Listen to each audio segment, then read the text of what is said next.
जी अस्सलाम वालेकुम। कैसे हैं आप लोग सारे? उम्मीद करता हूँ ठीक होंगे, खैरियत से होंगे। आज का नया दिन, नई एपिसोड, और मेरे साथ जो गेस्ट हैं वो ज़रियाब भाई, मेरे बड़े भाई, और इंतहाई खूबसूरत फ़िलासफ़र। आज का जो टॉपिक है वो बड़ा इंटरेस्टिंग है। काफ़ी दिनों से मेरी एक वीडियो जो मैंने पोस्ट की थी उस पर गर्मा गर्मी चल रही है। बड़े प्लेटफॉर्म्स के कुछ लोग उस पर गर्मा गर्म हो रहे हैं, हालांकि वीडियो कतई उस प्लेटफॉर्म के लिए नहीं थी, उन्होंने सुना नहीं।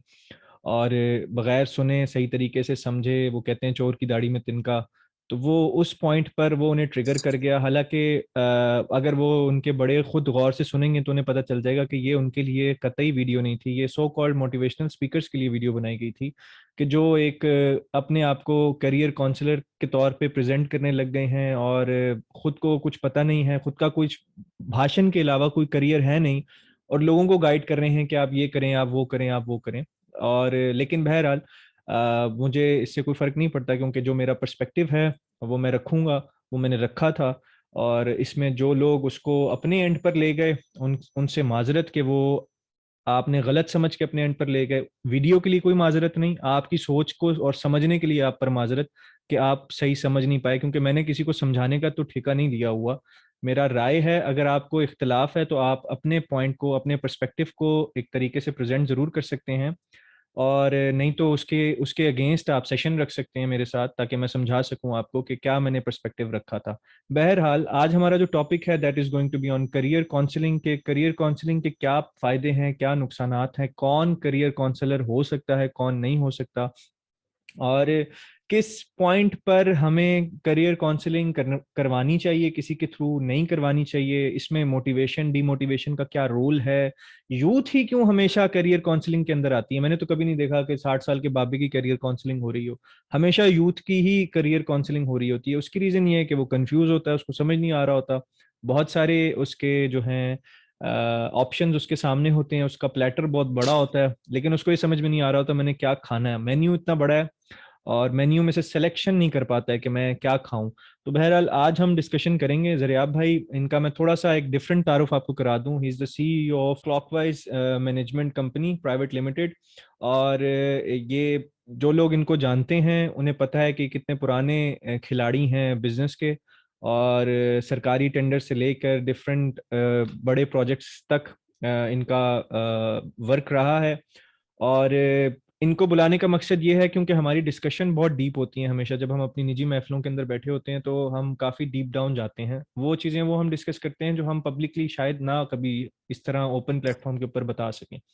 वक्त आने पर शायद चीज़ें डिस्क्लोज हों।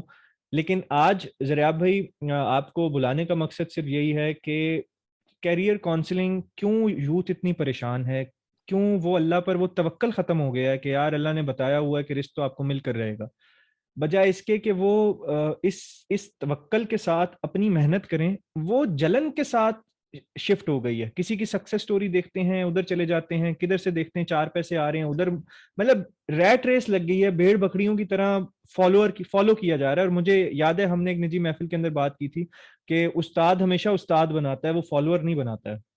तो यहाँ जो फॉलोअर बना रहा है, जो भेड़ बकरियां बना रहा है अपने पीछे, अपनी कितार के पीछे भेड़ बकरियां बना रहा है, लंबी लंबी कितारें लगवा रहा है, और अपने हिसाब से उनको चरा रहा है, ये क्या इस वक्त ट्रेंड चल गया? क्या पहले भी ऐसा ही होता था हिस्ट्री के अंदर? क्यों आप हिस्ट्री को काफी अच्छा जानते हैं, तो क्या हिस्ट्री के अंदर पहले भी यही इसी तरह ही लोग चलते हैं? अच्छा जी, बिस्मिल्लाहिर्रहमानिर्रहीम, अस्सलाम वालेकुम।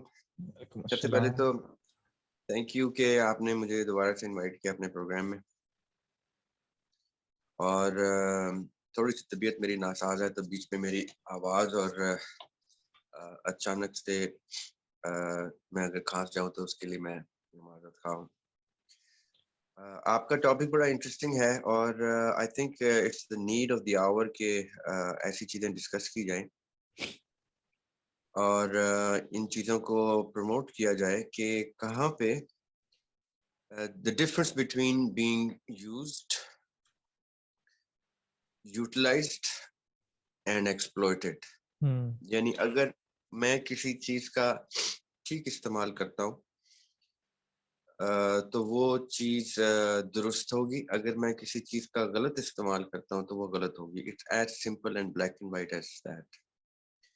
अब आपने थोड़ा सा क्योंकि डिटेल्ड गुफ्तगू है, लेकिन मैं जहाँ से स्टार्ट करूंगा इंशाल्लाह कोशिश करेंगे कि उन सब चीज़ों को कवर करें। आपने बेसिकली जो डिस्कस किया कि यूथ का की करियर काउंसलिंग, यूथ की कंफ्यूजन, ये करियर काउंसलिंग की ज़रूरत, और उस ज़रूरत की वजह से जो इजादात जन्म लेती हैं, उन इजादात में ऐसे प्रोफेशंस हैं जो लोगों को गाइड करने तक ही महदूद होते हैं। मिसाल के तौर पे हमारे ज़माने में जब हम कॉलेज लाइफ में थे और प्री इंजीनियरिंग या प्री मेडिकल में एडमिशन लेते थे, तो पहली कोशिश सबकी ये होती थी, लेकिन बड़ी सैड सी गुफ्तगू है कि पहली कोशिश होती थी कि हम या डॉक्टर बन जाए या इंजीनियर बन जाए, या हमारा मेडिकल कॉलेज में एडमिशन हो जाए या इंजीनियरिंग यूनिवर्सिटी में हो जाए, और अगर नहीं होता तो हम टीचर बन जाएंगे। यानी ये एक अलमिया था उस वक्त कि अच्छा यार मेरा तो एडमिशन नहीं होया तो मैं तो फिर टीचर ही बन जाऊंगा, प्रोफेसर बन जाऊंगा।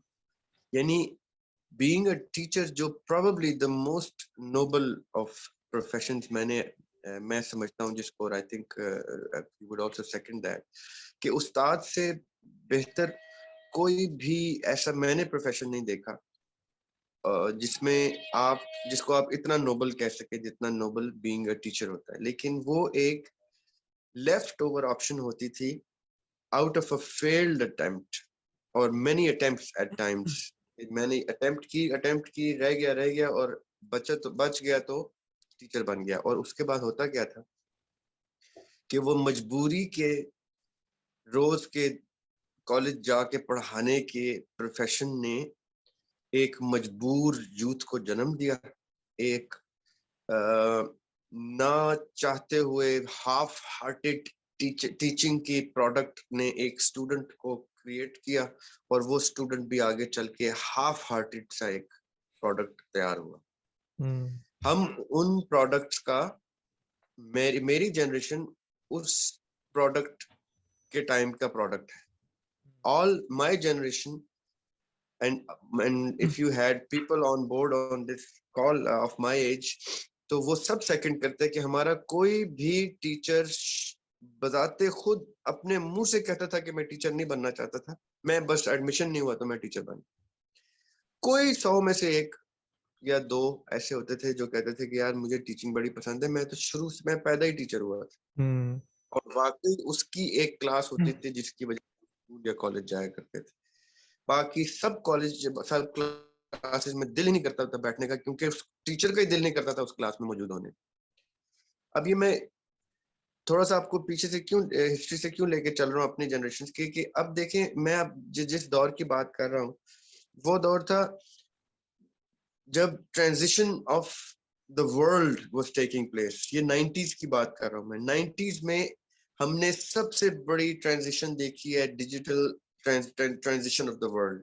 जब ये कंप्यूटर और ये इंटरनेट और जब ये वेपन्स ऑफ मैस डिस्ट्रक्शन और जब ये इस किस्म की सारा शिफ्ट्स आए हैं दुनिया में, ये 90s में आए हैं। The greatest giants of their time, वो फैसल हो या भुट्टो हो या वो मोमर कदाफी हो, ये वो लोग थे। उनका एरा जब डिवाइस पे आया था और एक नई टेक ओवर चल रही थी। ये एक खास, ये probably the most eventful 10 years of modern day time थे 90s, जब गल्फ वॉर शुरू होती है और फिर सारा एक मेजर क्राइसिस होता है, फिर सदाम हुसैन कत्ल किया जाता है और ये सारा कुछ, और एकदम से नई पावर्स जिसको द न्यू वर्ल्ड ऑर्डर कहते हैं ये वेस्टर्न टर्म्स में और इल्यूमिनाटी टर्म्स में और इन चीजों में, कि ये न्यू वर्ल्ड ऑर्डर जब शुरू हुआ था, ये वो दौर था जब पाकिस्तान में क्या हो रहा था कि 2 नंबर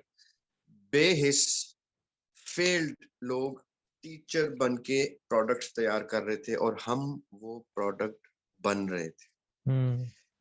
अब हमारी जनरेशन ने क्या किया, उस चीज को, being as sensitive as a human being is, हमारी जनरेशन में कुछ लोग थे जिन्होंने इस प्रेशर से ब्रेक किया, टूट गए। कुछ ने इससे ब्रेक फ्री किया, रेबल्स बने, और कुछ वैसे के वैसे तैयार हुए टूटे फूटे जैसे के वो बना रहे थे। अब ये मैं बेसिक 3 क्लासिफिकेशंस आपको बता रहा हूं।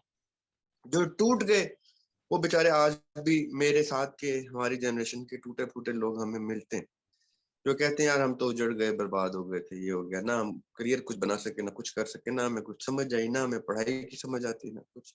कुछ थे जो ब्रेक फ्री करके या तो जेलों में डाल दिए गए, या वो कुछ और चले गए, या वो मुल्क छोड़ के चले गए, या वो कुछ हो गया उनके साथ, या उनको ज्यादती हुई उनके साथ, घर वालों ने भी निकाल दिया कि तुम रेबल हो, तुम ये हो, फलाओ। अब ये सब कुछ क्यों हो रहा था? क्योंकि जो कौम के मेमार होते हैं, जो कौम को क्रिएट करते हैं, जो कौम के मोहसिन होते हैं, जो कौम के ऊपर सबसे बड़ा एहसान करते हैं, वो होते हैं हमारे असातिज़ा। वो होते हैं हमारे, अब वो असातिज़ा स्कूलों, कॉलेजों और घरों में 3 कैटेगरीज में मैं रखता हूँ उनको। पहले घरों में माँ बाप, फिर मदरसों या स्कूल्स कॉलेजेस में जो बेसिक एलिमेंट्री से स्टार्ट करते हैं, और फिर कॉलेजेस में और स्पेशलाइज्ड एजुकेशन में, यूनिवर्सिटीज में। ये 3 क्लासिफिकेशन बेसिकली मैं अगर उनको क्लासिफाई करूं 3 कैटेगरीज। अब घरों में क्या होता था कि एक फिरौन टाइप बाप फिर रहा होता था, जो एक कमरे से दूसरे कमरे में जाता था तो माँ मूसा की तरह बच्चे को छुपा देती थी, क्योंकि बाप से एक कम्युनिकेशन गैप था कि वो बाप ने तो कत्ल कर देना। बाप बेटे बेटा ऐसे डर के बैठा होता था। बाप घर से जाता रहता था, बच्चा ऐसे आजाद होता था कि जैसे अपने कमरे में ही आजादी उसको फील होती थी कि वो लिबरेट हो गया, क्योंकि बाप से उसका एक गैप ऐसा था। और बाप को भी मजा आता था इस फिरौनियत को देख के, क्योंकि बाहर तो उसको किसी 2 रुपए की वैल्यू नहीं, तो वो घर आके अपना फिरौन बन जाता था। अच्छी बात अब है। ऐसा बाप कितना कोई अच्छा टीचर होगा? ये मैं 90% लोग, अगर किसी को मेरी इस गुफ्तगू से एतराज है तो अपने बाप से पूछ ले, मेरी जनरेशन के बापों से पूछ ले, ऐसा ही था। 90% केसेस में ऐसा ही। और यही सीन टीचर्स का स्कूल में भी था जो उस दौर के थे। बच्चे भी, स्टूडेंट्स भी ऐसे ही डरते थे जैसे बाप से डर रहे हो। तो वो डर में क्या ग्रो करेंगे उस वक्त। वजाहत हमारे जमाने में एक लकड़ी का इतना बड़ा, इतना चौड़ा डायमीटर का इतना लंबा स्टिक होता थी, उसके ऊपर नीटों की टेप होती थी, मोस्ट केसेस ब्लैक, इन सम केसेस ब्लू, और प्रिंसिपल के पास रेड टेप होती थी। ये पहचान होती थी कि प्रिंसिपल के पास रेड टेप, और वो इतने जोर के स्टिक्स मारते थे कि हाथ, उंगलियां वगैरह टूट जाती थी। और अगर आप हाथ पे नहीं खा सकते थे तो बाजू, जहां जहां आपको लगती थी आपने वो खानी होती थी। अब ये फिरौनियत, ये रौनियत घर से स्कूल तक आपको बाकायदा तौर पे मिलती थी। क्यों? क्योंकि मेरे जैसे लोग जब सवाल, मेरे जैसे बच्चे उस वक्त जब सवाल करते थे कि sir, if input is always greater than output, if input is always greater than output, तो जैक से हम गाड़ी कैसे उठा लेते हैं? तो फिजिक्स का टीचर कहता था तुम मुझे कंफ्यूज करने के लिए सवाल कर रहे हो। यानी if you do not know the answer, you can say to the student कि बेटे it's a very good question, either let's open the books together, उसमें देखते हैं क्या मैं पढ़ता हूँ बेटे, मैं होमवर्क करके नहीं आया, बिकॉज तुमने इस चैप्टर से आगे की गुफ्तगू की और मैंने रात को ये चैप्टर डिस्कस किया, स्टडी किया। he should have been honest, he could have been honest। या आप इधर से इमेजिन करें कि हम अपने टीचर से, यकीन करें कि इतने खाइफ थे किसी एक जमाने में उस स्कूल लाइफ में, कि हमें ये पता होता था कि या हमारे टीचर ने हमें कुट देना है, या उसने शिकायत लगा के घर से हमें मार पड़वा देना। ऐसे एटमॉस्फेयर में हम पले बड़े। अल्लाह ताला का करम था, माओ की दुआएं थी हमारी जनरेशन को कि हम लोग सरवाइव किए। हमने अच्छा, समहाउ कॉलेज। इसके अंदर एक और चीज जो अक्सर पेरेंट्स की तरफ टीचरों को कर दी जाती थी, वो ये थी कि भाई खाल आपकी है, हड्डियां हमें दे दीजिएगा। सीधी सीधी गुफ्तगू थी, आपने तो कम मारा है, मैं होता तो मैं इसकी खाल उतारता। वाकई हाँ, ये पेट जुमला था उनका। हाँ। अब मैं ये क्यों आपको उस दौर से लेके चलना चाह रहा हूँ, क्योंकि आपने हिस्टोरिक रेफरेंस के बारे में, मैं आपको पर्सनल हिस्ट्री बता रहा हूँ 90s से लेके और अर्ली 2000 तक की। ये जो हमारा 10 साल का एक एक डार्क एरा था एरर, ऑफ बिल्कुल। पाकिस्तान।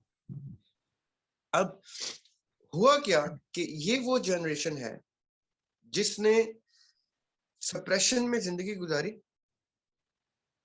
और डिप्रेशन में जिंदगी गुजारी, ऑपरेशन में जिंदगी गुजारी, और जब ये छूटे, खुले खुले और स्प्रिंग की तरह निकले, तो कोई खुशकिस्मती से बहुत तरक्की कर गया, किसी ने बहुत बगावत की, किसी ने एक्सपोजर से अंधा हो गया, ब्लाइंड हो गया कि यार अब जैसे ही मैं आजाद होता हूं तो मुझे कई sometimes too much of freedom even scares. और इनमें से जब ये दे सेटल्ड डाउन तो इनमें से कुछ लोग again somehow made a career out of their lives, somehow out of sheer luck, no guidance, no exposure driven vision, no nothing at all, out of sheer luck कुछ लोग बाहर जाके पढ़ाइयाँ आला तालीम हासिल करके वहीं पे सेटल हो गए या वापस आके अच्छी नौकरियां ले ली उन्होंने, और कुछ लोगों ने मेरे जैसों ने अपना काम कारोबार शुरू किया और अल्लाह ने उनको थोड़ी बहुत बरकत दे के उनका गुजारा कराना शुरू किया। अब हम देखते हैं हमारी यूथ को या हमसे एक स्टेप जूनियर आपकी यूथ को, जो जो जो मेरे बच्चों और मेरे दरमियान की एक खास जनरेशन जैसे आप लोग, तो हम आपको देखते हैं और आप लोग की जनरेशन क्या देख रही होती है कि हमें कोई काउंसिल करे, हमें कोई बताए कि करियर क्या होता है। अब मैं आपको छोटी सी एग्जांपल देता हूँ, आप इसको समझिएगा। जिस तरह एक प्रिज्म होता है, प्रिज्म में लाइट आती है तो वो 7 कलर्स में स्प्रेड हो जाता है, रेनबो सी बन जाती है। इसी तरह किसी मुल्क में influx of youth into education जाता है और वो प्रिज्म उनको स्पेक्ट्रम ऑफ अपॉर्चुनिटीज देता है कि आप इंजीनियरिंग में जाएं, आप मेडिसिन में जाएं, आप आर्किटेक्चर में जाएं, आप फोटोग्राफी में जाएं, आप फैशन इंडस्ट्री में जाएं, आप एंटरटेनमेंट इंडस्ट्री में जाएं, या आप समहाउ जैसे दुनिया में चल रहा है। और वो क्या होता है, वो इन्फ्लक्स ऑफ यूथ आता जाता है, उनको एक स्पेक्ट्रम मिलता है, वो अपने एप्टीट्यूड और एटीट्यूड और अपनी पढ़ाई और अपने जीपीएस और इनके मुताबिक अपने आप को सेट करते हैं और यूनिवर्सिटीज में जाना शुरू करते हैं। And by the end of their term in the university they either get an internship or a job or something, या और independent business of their own, और वो फला पाना शुरू करते हैं। अब ये डिक्टेट कैसे होता है? इतना सिंपल चीज नहीं है बेसिकली। ये डिक्टेट तब होता है जब उस मुल्क में या उस रीजन में वो इंडस्ट्रीज मौजूद होती हैं जो इतना इन्फ्लक्स ऑफ यूथ लेती जा रही होती हैं, एज एम्प्लॉइज और एज ट्रेनीज और एज इंटर्न्स और एज एंटरप्रेन्योर्स, क्योंकि वहां वो इंडस्ट्री और मार्केट एग्जिस्ट करती है। अब पाकिस्तान में सैडली हम जब ग्रो कर रहे थे या आप जब ग्रो कर रहे हैं तो उस प्रिज्म में आपकी दफा तो फिर कोई 2 कलर्स 3 कलर्स फालतू निकल आए। हमारी दफा सिर्फ जैसे मैंने बताया कि एक मेडिसिन था और एक इंजीनियरिंग था, हमारा प्रिज्म देता ही 2 कलर था। अब वो 2 कलर कितनी कोई इन्फ्लक्स ऑफ यूथ को हैंडल कर सकता है? तो होता क्या है कि जब जिस उस प्रिज्म पे जब यूथ का इन्फ्लक्स टकराता है तो वहां कंजेशन शुरू हो जाती है। उस कंजेशन को एक और चीज वर्सन करती है और बुरा करती है। वो क्या होती है कि नेपोटिज्म करता है। वो क्या होता है कि इधर यूथ फंसी हुई है और डिजर्विंग यूथ नहीं आगे जा रही उन 2 कलर्स में, ताल्लुक वास्ते कॉन्टैक्ट्स पैसे देने वाले राशि सिफारशी ये जा रहे हैं, तो वो कंजेशन मजीद डिप्रेशन में का शिकार हो जाता है। और उसके बाद यूथ सुसाइडल तक हो जाती है कि मैं इतना कुछ करने के बाद, इतना अच्छे नंबर लेने के बाद अगर मेरी ये हालत है तो इससे बेहतर मैं अपनी जिंदगी खत्म कर दूं, या मैं ये कर दूं, या मैं क्राइम्स की तरफ चला जाऊं, मैं क्रिमिनल काम, मैं भी फिर 2 नंबरी करूंगा, मैं फिर हराम कमाऊंगा। ये these sort of activities get into their heads. अब इस दौरान ये रिफ्लेक्ट होके वापस घर में आते हैं और घर वालों को बताते हैं, डैडी ये हो गया या मामा ये हो गया कि मैं करने गया वहां नौकरी किसी और को मिल गई है, फला हो गया। तो वो अब उनको तो पता है कि क्या चल रहा है कि बाहर पाकिस्तान में तो मार्केट ही 2 कलर्स की है, ये 3 कलर्स की, 4 कलर्स की, स्पेक्ट्रम ही इतना बड़ा नहीं है। और यूथ भी पाकिस्तान में compare to the western countries ratio wise ज्यादा है। अब वो इन्फ्लक्स भी ज्यादा है और आगे से ब्लॉकेज भी है। अब उस दौरान क्या होता है कि वो लोग जो मैंने आपको पहले बताया कि कुछ लोग क्रिमिनल एक्टिविटीज की तरफ चले जाते हैं, उनमें सबसे ज्यादा क्रिमिनल तादाद में पाए जाते हैं सियासतदान। हमारे पाकिस्तान की सियासत में सबसे पहली जैकेट जो आपने पहननी है, जो आपको उधर ड्रेस कोड को पूरा करेगी, वो है क्रिमिनल जैकेट। आप बेगैरत और करप्ट और 2 नंबर राशि सिफारशी ये होने जरूरी हैं अगर आपने सियासत में आना है। और अच्छे सियासतदान बनने के लिए कातिल भी होना जरूरी है आपका, और इतना कनेक्टेड के 5-5, 4-4, 6-6, 10-10 FIR, 302 की FIR होने के बावजूद आप प्रधान बन के चलें कि आपको कोई हाथ भी ना लगा, आप और बड़े सियासतदान बन। ये वो क्रिमिनल लोग हैं जिन पे अल्लाह की लानत भेजने वालों की लानत। ये वो क्रिमिनल लोग हैं, वो सियासतदान हैं जो आज पाकिस्तान के सबसे बड़े नाम हैं। चाहे वो इंतकाल हो चुका है जिनका, उन हस्तियों के नाम लें, वहां से शुरू करें, या जो इंतकाल हो ही नहीं रहा जिनका, जो आबे हयात पी के बैठे हुए हैं, अल्ताफ हुसैन जैसे, और ये बाकी नवाज शरीफ जैसे, और ये बाकी जितने भी नाम ले लें आप, ये सब के सब। और इन क्रिमिनल की सबसे खूबसूरती क्या है, सबसे बड़ी खूबसूरती सियासतदान, ये ऐसे बट जाते हैं, एक दूसरे के पास आते खेलते रहते हैं, और यूथ को यूज करके, बकवासियात में मुलव्वस करके उनको, शुरू में जो मैंने गुफ्तगू की थी, use, abuse and exploit, utilise, abuse and exploit, ये उसको अब्यूज भी करते हैं, एक्सप्लॉइट भी करते हैं, और इस कंजेशन जो प्रिज्म में मौजूद होती है, इस कंजेशन को यूज करते हैं।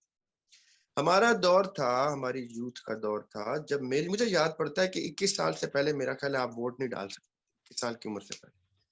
ये मौसूफ हमारे प्राइम मिनिस्टर इमरान खान साहब की देन है कि 18 साल की उम्र तक का उन्होंने, मेरा ख्याल है, वोटिंग करवा दी थी जब ये आए थे, क्योंकि इनको पता था यूथ ज्यादा है, और पढ़े लिखे लोग तो सियासत को वैसे ही कुफर समझना शुरू हो गए थे, और ज्यादा शऊर के लोग भी।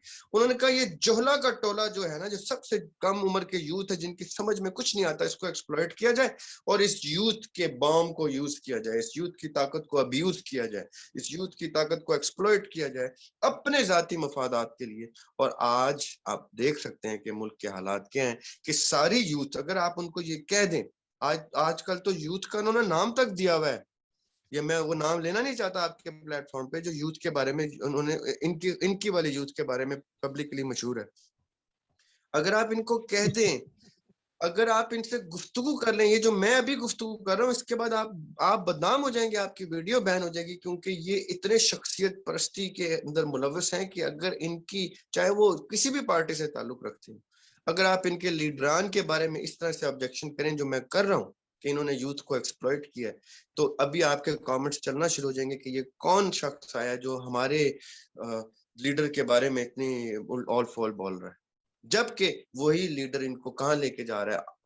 जैसे पाइड पाइपर ऑफ हेमलिन की आपने स्टोरी सुनी, हम बचपन में थे, हमने स्टोरी सुनी पाइड पाइपर ऑफ हेमलिन। उसमें क्या होता है कि एक आदमी बड़ा मशहूर होता है कि वो एक पाइपर होता है, वो एक बांसुरी सी बजाता है, और उससे उसके बांसुरी में कोई जादू होता है। तो वो बादशाह का वजीर उसको कहता है कि यार, हम बादशाह सलामत, हमारी रियासत में चूहे बहुत ज्यादा हो गए, और चूहे चूहे चूहों से प्लेग भी फैल रही है, और ये भी हो रहा है। तो वो कहते हैं क्या किया जाए। वजीर कहता है एक पाइड पाइपर बड़ा मशहूर है हमारे इलाके का, कहते हैं कि वो अपने बांसुरी बजाता है, तो और चूहे, वो क्लेम करता है मैं चूहे सारे निकाल लूँ। तो कहते हैं बुलाओ उसको। अब वो आता है जब, तो बादशाह सलामत को कहता है बादशाह सलामत, मैं निकाल तो लूंगा, लेकिन मेरा में एक सर्टन इनाम मांगता है वो, कोई मुझे भूल भूल गया कि वो क्या मांगता है। तो बादशाह सलामत कहता है मैं तुम्हें दूंगा, तुम मेरी रियासत के चूहे निकालो, मैं तुम्हें दे दूँ। वो कहता है ठीक है। वो बांसुरी बजानी शुरू करता है, हर घर से चूहे निकलना शुरू होते हैं, पूरी रियासत से लाखों के हिसाब से चूहे निकलते हैं।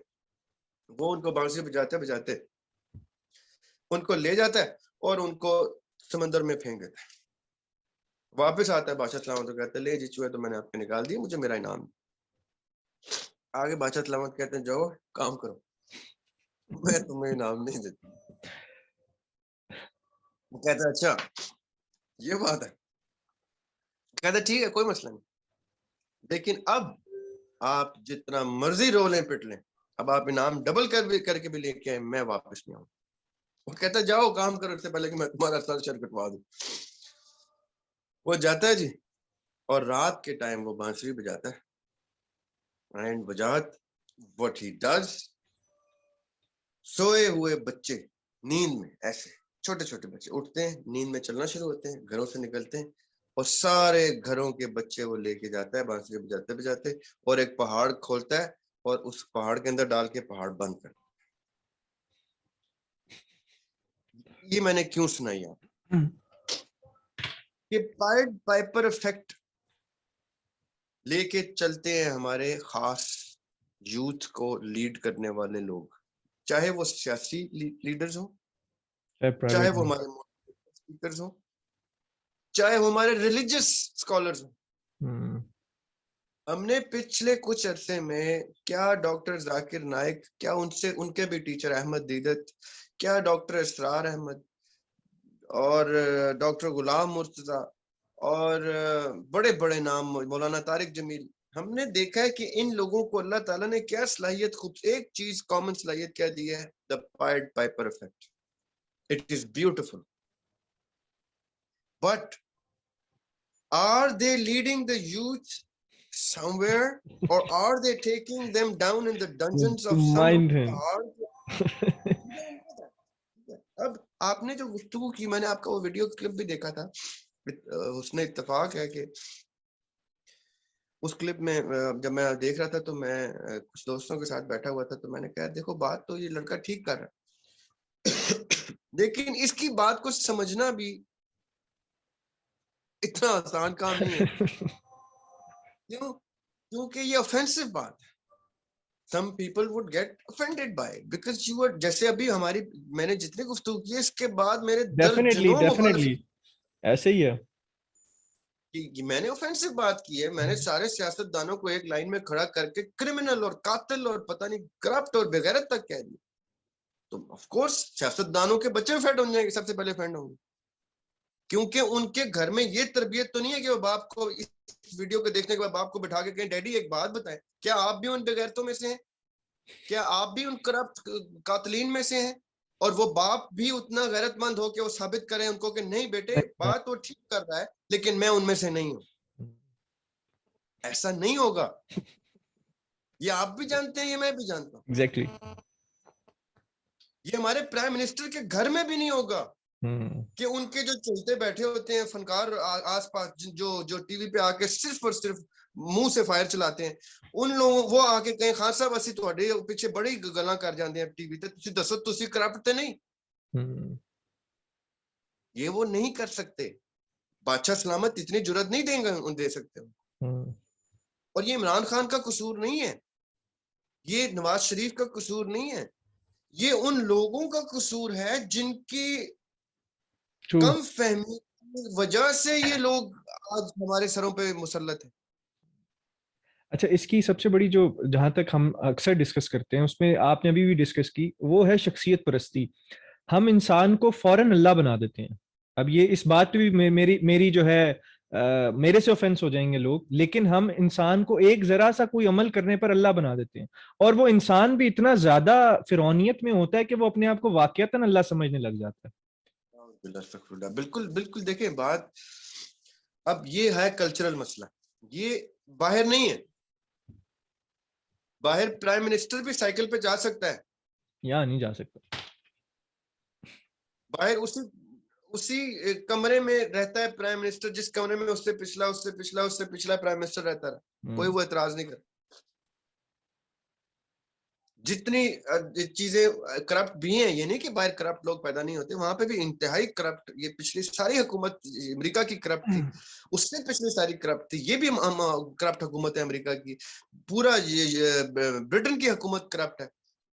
क्या टोनी ब्लेयर से लेके आप शुरू करें तो ये इन लोगों के कत्लो गारतगरी जो है वो किसी चैप्टर में डिस्कस करेंगे हम कि इन लोगों ने किस किस सन में कितने मैस मर्डर किए हैं और कितनी करप्शन की है, लेकिन कम से कम वो पब्लिक ऑफिस रिटेन करने की इज्जत और हुर्मत को अलाइव रखते हैं, जिसकी वजह से लोग जब क्वेश्चन करते हैं तो उनके पास आंसर्स होते हैं। यहाँ तो क्वेश्चन तो बस तक पार, यहाँ क्वेश्चन का हाथ नहीं मिला सकते आप इनसे, क्वेश्चन करना तो अच्छा, बहुत इसमें ना आगे की यहाँ पे एक आपको मैं यही यही ये जो एक टर्मिनोलॉजी आपने बात की ना कि हाथ मिलाना, तो बहुत दूर की बात है, जरा सी आप बात कर देंगे तो दे विल डिसऑन यू। और ये जो स्ट्रक्चर है, ये मैंने देखा है कि हर ऐसे बड़े प्लेटफॉर्म के अंदर है, चाहे वो गवर्नमेंट लेवल के अंदर हो, पॉलिटिक्स लेवल के अंदर हो, प्राइवेट ऑर्गेनाइजेशंस के अंदर हो। आपको सिर्फ हाँ में हाँ मिलानी है। आपने अगर आपने ना कर दी, या कोई आपने ऐसा फिक्रा क्रिएट कर दिया जिसमें उनकी ऑर्गेनाइजेशन के खिलाफ कोई एक हो भी नहीं लेकिन उन्हें लगे कि है, तो एक बवाल खड़ा हो जाएगा। वजाहत प्रेसिडेंट थे उस टाइम, प्रेसिडेंट कहना ज्यादती है, खैर चीफ एग्जीक्यूटिव थे, 2 नंबर किस्म की जो पोस्ट जनरेट की थी परवेज मुशर्रफ ने।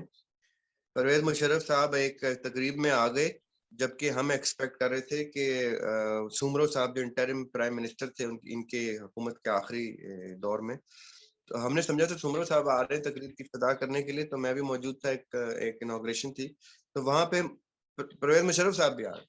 अब मैं जिन लोगों के साथ था, हम we were the host of that event, तो मैंने उनको कहा कि भाई मैं तो परवेज मुशर्रफ से हाथ नहीं मिला सकता। उन्होंने कहा क्यों? अपने आपस के लोग कहते क्यों? मैंने कहा मुझे उससे नजरियाती इख्तिलाफात है, मैं उसको कातिल समझता हूँ, और मैं उसकी कई करप्ट चीजों के प्रोजेक्ट्स की करप्शन का पसमानदगान में से एक हूँ, जिसमें ये जहांगीर तरीन भी शामिल है। खैर वो कभी फिर डिस्कस करेंगे। तो परवेज मुशर्रफ साहब आ गए, इन्होंने कहा क्या करें क्या करें, लाइन में खड़े हो गए सब, हाथ वो आते गए, वो हाथ मिलाना शुरू, मैंने हाथ नहीं मिलाया। वजाहत जब आपने तस्वुर करें, आप वहां खड़े में, मैंने परवेज मुशर्रफ साहब से हाथ मिलाने के लिए हाथ आगे नहीं किया, मैंने ऐसे आगे हाथ बांधे और मैंने ऐसे इनकार किया कि मैं हाथ नहीं मिलाऊंगा। तो एक उनका सिक्योरिटी का कोई बंदा था, उसने मुझे कंधों से पकड़ा है और उठा के वो जो कैनोपी की वो पिलर्स होते हैं उस पे मारा कि तुमने the great chief of army staff and chief executive of Pakistan, the king of Pakistan की बेहरमती की है। शुक्र है मेरा कोई कंधा शंधा तोड़ के मेरे जबड़ा नहीं तोड़ दिया उसने, इतने जोर का मुझे मारा। मैं उठा हूं, मैं कपड़े शपड़े झाड़े, मैंने कहा भाई तुम जो भी कर लो, मैं इस बंदे से हाथ नहीं मिलाऊंगा, बात खत्म। आप अगर इस किस्म की कोई जुर्रत करते हैं तो आप मेरे जैसे खुशकिस्मत होंगे कि बच जाएं, वरना आप उठाए जाएंगे। और ये लोग, परवेज मुशर्रफ तो ऐसे बच्चे उठा के बेचता था अमेरिका को, इसने अपनी किताब में एडमिट किया हुआ है कि इसने बाउंटी के ऊपर बच्चे बेचे हैं हमारी कौम के, और उनके वो तस्वीरें लेके डी चौक में उनके माँ बाप सारी उम्र रोते रोते मरते मर गए वहां पे, लेकिन उनके बच्चे बरामद नहीं हुए। इसमें इसने हजारों के तादाद में बच्चे बेचे हैं अमेरिका को। आप कैसे सोच सकते हैं कि पाकिस्तान के में आप अभी कोशिश करें, मैं आपको 72 घंटे देता हूं, आप प्राइम मिनिस्टर से मिलने की कोशिश करें। छोड़े इन बातों को। अच्छा चलिए, ये हम ना हमारा टॉपिक जो था ना वो कंफ्यूज यूथ था, और मेरा ख्याल है वो इसमें ज्यादा कंफ्यूज हो जाएगी। हम थोड़ा सा इससे लिंक करते हैं। हम आपने कहा है कि यूथ, जैसे मैं भी उसमें कर रहा था, आपने पहली बात की क्रिमिनल्स वाली ऑब्जेक्टिव की बात की, वो आपने एक्सप्लेन की, फिर आपने 3 terms the, use, abuse and exploit. और उसमें कहा कि यूथ को जो है या यूज किया जाता है या अब्यूज किया जाता है, एक्सप्लॉइट किया जाता है इन सो कॉल्ड लीडर्स की तरफ से या पॉलिटिशियंस की तरफ से। लेकिन इसमें आपने एक बात की कि यूथ को समझ कुछ नहीं आता जब वो कर रहे होते हैं, उस टाइम ड्यूरेशन के अंदर उन्हें समझ में नहीं आता। अभी मुझे सिर्फ ये बताएं कि इस पॉइंट को, इस स्ट्रक्चर को अगर हम समराइज करें और हम अपने टॉपिक की तरफ आए, कि जो इस वक्त करियर काउंसलिंग, जैसे आपने अपने हिस्ट्री भी हमने एक्सप्लेन कर दी कि कैसे जो है बाप का रोल था, उससे उस्ताद, पुराने उस्ताजा का रोल, फिर टीचर्स का एक role, and so on and so on. लेकिन व्हाट्स गोइंग ऑन टुडे, इसमें बात कॉमन यूथ ही है। इसमें आपने जो जिस तरह एक्सप्लेन किया है, दैट इज कि यूथ ही कंफ्यूज रहती है। वो पहले भी आपने कहा, जैसे मैंने सवाल किया था कि क्या पहले भी ऐसा होता रहा, समझ में आ गई कि हाँ, यूथ ही हमेशा या यूज हो रही है या अब्यूज हो रही है या एक्सप्लॉइट हो रही है। बट देखिए इस उन घरों के बच्चे कंफ्यूज नहीं है जिन घरों में बाप जो है वो फिरौन नहीं है, मूसा है। पहली बात, ओके, नाइस। जिन्होंने इस्लाम कबूल कर लिया है, जिनके घरों में इनकलाब आ गया है, जिनके अंदर मसावात, बराबरी, मोहब्बत, शफकत, आका की सुन्नत सीरत के ये खूबसूरत तरीन पहलू, हुस्न अखलाक आ चुका है जिनके घरों में, जिनके घरों में ये चीज वाजिब है कि बच्चों की तरबियत बाप के ऊपर है, माँ के ऊपर है। और वो इस लेवल की तरबियत नहीं है खाली कि 2+2 4 होता है, वो इस लेवल की तरबियत है कि बेटे दूर रस और दूर अंदेश कैसे होते हैं। आपने इस दुनिया से आगे की दुनिया का सोचना, इससे ज्यादा दूर अंदेश कोई क्या होगा? मोमिन से ज्यादा दूर अंदेश तो कोई नहीं हो सकता, जो इस लाइफ से बाद की लाइफ का भी तस्वुर करके अपनी जिंदगी की प्लानिंग करता है। हम्म। जिस घर में ये दूर अंदेशी एग्जिस्ट नहीं करती, उधर इस्लाम एग्जिस्ट नहीं करता बाय प्रैक्टिस। चाहे वो कहने को इन छत पे आप चढ़े तो आपको चारों तरफ मुसलमानों के घर नजर आएंगे, लेकिन क्या उन घरों में इस्लाम नजर आएगा आपको? वो नहीं नजर आएगा। क्यों नहीं नजर आएगा? क्योंकि इस्लाम ये बेसिक तरबियत देता है कि आप जवाब दे हैं as a father immediately of your wife and your children first and foremost.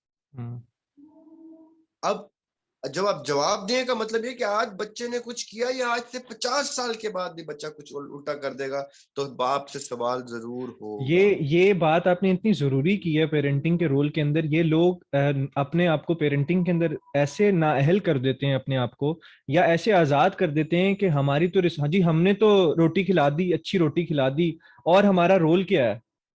आपने अक्सर देखा होगा हमारी सराउंडिंग के अंदर कि बाप पैसा कमाने के चक्कर में लगा हुआ है, लेकिन उसको ये नहीं पता कि पेरेंटिंग एक्चुअली में है क्या। ये जो अभी आपने बात की है, ये मैं हमेशा जब कोई मुझसे आर्ग्यू करता है मैं कहता हूँ आपको शायद आज समझ में ना आए, 10 साल बाद समझ में आएगी, 5 साल बाद समझ में आएगी, जब आप इस एरिया के अंदर होंगे, जब आप इस सर्कमस्टांसिस के अंदर आ जाएंगे। तो ये जो पॉइंट है पेरेंटिंग का, या हमने जैसे एक पहले सेशन किया था पेरेंटिंग के रोल पर, उसके अंदर भी हमने डिस्कस किया था कि भाई आप यानी पहली पहली तो तरबियत है ही घर से ना। फर्स्ट आप एंड फॉरमोस्ट। आपने कैसी तरबियत देनी है, आपने जल्लाद बन के दिखाना है, आपने जैसे अभी आपने बात की मूसा बन के दिखाना है, फिरौन बन के दिखाना है, आपने बच्चे की ग्रूमिंग में उसको डराना है या उसकी ग्रूमिंग में उसको दोस्त बनाना है। तो ये वो सारे फैक्टर हैं जिससे जो है हम कह सकते हैं कि एक नाबालिग बच्चे की जो ग्रूमिंग है उस पर बहुत ज्यादा इफेक्ट हुआ होगा, जिसकी वजह से वो बजाय शेर बनने के वो भेड़ बकरी बन गई है। अब जब जी भेड़ जी जी। बकरी बन गई है तो वो तो फिर जो कमा चाबक के जो उसको, चाबक लेगा वो उसके पीछे लगेगी। अब ये तो हो गया फर्स्ट एंड फॉरमोस्ट मकतब। आपका जो आपका असली मकतब है वो आपका घर है। हम्म। उसके बाद आपका मुआशरा है। उस मुआशरे में ही मौजूद आपके असातिज़ा भी हैं। उस मुआशरे में ही मौजूद आपके जो स्पेशलाइज्ड एजुकेशन है वो भी है। अब ये वो सारे इदारे हैं जो उन्हीं घरों के लोगों से, अफराद से मिलकर बने हैं बने जिन घरों में या तो इस्लाम एग्जिस्ट प्रैक्टिस में कर रहा है या नहीं कर रहा। अगर हर घर में ये इनकलाब आ चुका है, हर घर में ये चीज आ चुकी है, तो उस इदारे में भी मौजूद वो उस्ताद या वो वर्कर या वो प्राइम मिनिस्टर या प्रेसिडेंट या वो काउंसलर, वो अगर उन घरों की पैदावार है तो वो शरीफ आदमी होगा, उसकी तरबियत अच्छी होगी, दूरअंदेश होगा, वो आखिरत के पेश नजर कोई उल्टी सीधी हरकत नहीं करेगा, वो बाकायदा तौर पे जिंदगी का एक प्लान लेके चलेगा। वो प्लान जो कुरान और सुन्नत की रोशनी में होगा, भले वो मटेरियल प्लान हो। देखिए, कमाई कारोबार इस्लाम के से कॉन्ट्रोडिक्ट नहीं नहीं करता। करता। कमाई कारोबार इस्लाम का बेसिक नोशन है कि हम्म। आपने दुनिया साथ लेके चलनी है और दुनिया में आपने असबाब जनरेट करने हैं। जितने ज्यादा आपके असबाब होंगे अल्लाह ताला उतने बड़े आपके मकासद रखेगा बेशक। और अल्लाह ताला आपसे उतने बड़े काम लेगा। तो इसलिए आप अपने बिजनेस को भी जनरेट करें, आप लोगों के बिजनेस को भी जनरेट करें, ताकि अल्लाह ताला आपके ब्रॉडर शोल्डर्स को देख के आपके ऊपर बड़ी जिम्मेदारियां आयद करे और आप फिर ज्यादा अपने घर से निकल के और लोगों की लाइफ के ऊपर इम्पैक्ट करें।